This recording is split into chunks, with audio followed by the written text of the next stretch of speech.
All right, new this morning, Prince William has a new role as Harry and Meghan have just returned from their trip to Nigeria. Here's our royal expert, Patricia Treble, who joins us for all the latest in another installment of the Royal Roundup. Patricia, good morning. Good morning. All right, King Charles gives a new military title to Prince William after being too busy to meet with Harry when he was in the UK last week. Talk to us, if you could, because there's a lot of questions about the timing of this. Yeah.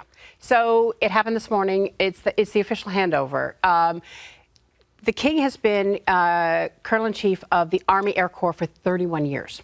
And this is part of it. There's a major reorganization going on of a lot of, especially military titles. Death of the Queen, death of Prince Philip, ascension of the King. You got to move things around.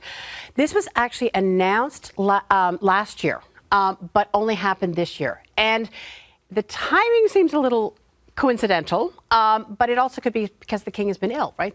He's only now getting back out to public duties. Obviously gave it to William. He's a helicopter pilot. The King used to be a military helicopter pilot as well, so it is very fitting. But of course, the elephant in the room is Harry, because of course, what he used to do in the military was he was an Apache helicopter pilot for the Army Air Corps. Now, is there some truth? There was a tabloid piece that was published today saying that Harry has been impacted and affected by this decision.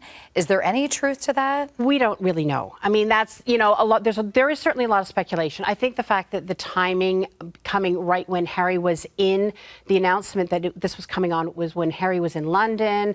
The fact that this is coming right after, you know, their Nigeria trip.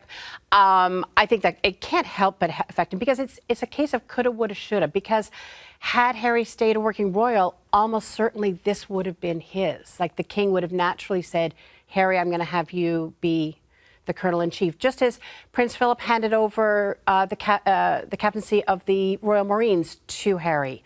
But of course, all that went away when he left working royal life. Right. All right, you mentioned Harry and Meghan's trip just wrapped up. Let's talk a bit about that. And also Meghan paying tribute to Princess Diana with a new necklace. Yeah, exactly. So really successful trip. So they were in Nigeria for 3 days at the invitation of the Defense Ministry. And it was really, a lot of it was for the Invictus Games, because Nigeria is the first African country to be part of the Invictus Games. And they really want to promote it, but they also want to fundraise for a lot of the organizations that help wounded soldiers. So Harry was at military hospitals, you know, all the sorts of events that were around that. But there were also things that they really liked doing. So especially for Meghan, women's empowerment. And at one of the receptions, she wore the necklace, a little cross, a diamond cross that Diana apparently had worn. Now, I'm going to say, as a royal jewelry buff, I and everyone else was searching photos. We can't find a photo of her wearing it, but that is not unexpected. She had a huge collection, and she divided it quite evenly between her 2 sons. And so this is obviously coming out. It was part of Harry's haul. And this isn't the first time we've seen Meghan wear Diana's jewelry. No, and Kate does the same thing. So Kate has been wearing a lot of Meghan's jewelry. You'll see her often with sapphire and diamond earrings, spectacular earrings that were worn by Diana, because they literally they split everything. And of course, Kate wears Diana's engagement ring. That's right. Yeah. So and it's kind of nice seeing it. It keeps going down in the generations, you know. And will we see Lilibet wearing it? Maybe. For sure. There was a Canadian connection in Nigeria. Tell us about that. Oh, this was fun. So part of the youth empowerment, they went to a basketball clinic, and it was for the Raptors president, right? Masai Ujiri. Exactly. He's got a charity called Giants of Africa, and Harry and Meghan made that part of their trip. Yep. And of course, he was raised in Africa and knows everything there is to know about empowerment through basketball. So that made perfect sense. It was fun. I was looking at the pictures. I was like, I recognize that man. I went, I know him.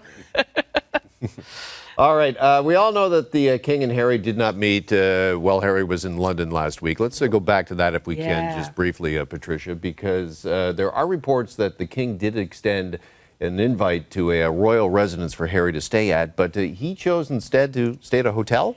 Yeah, so this is coming from, of course, the King's camp. You had Harry put out a statement saying the King is too busy to visit me. He has other priorities, which is a bit of a dig because, you know, you would think his son would be a priority. It's getting a little kind of nasty as everyone goes back and forth. I think it's going to come down to recollections may vary, but we were expecting this. I mean, Harry was in London for 3 days, and so you would think in that time they could find a time to meet.